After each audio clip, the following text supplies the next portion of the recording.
Huwag kayong magsayang kasi mahirap mag-trabaho. Mapagod, kaya bawat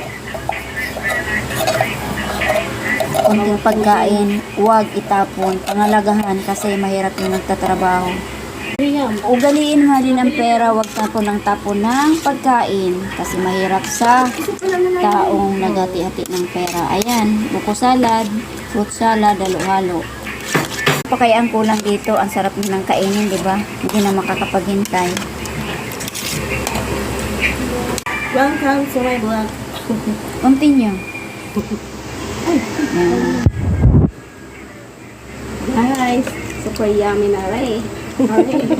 Hintay natin ilagay yung buko salad at nagmahal na ngayon ang buko, 45 pesos na nung dati is 30 pesos. Yan, ibubuhos na ang buko. Ito ang the best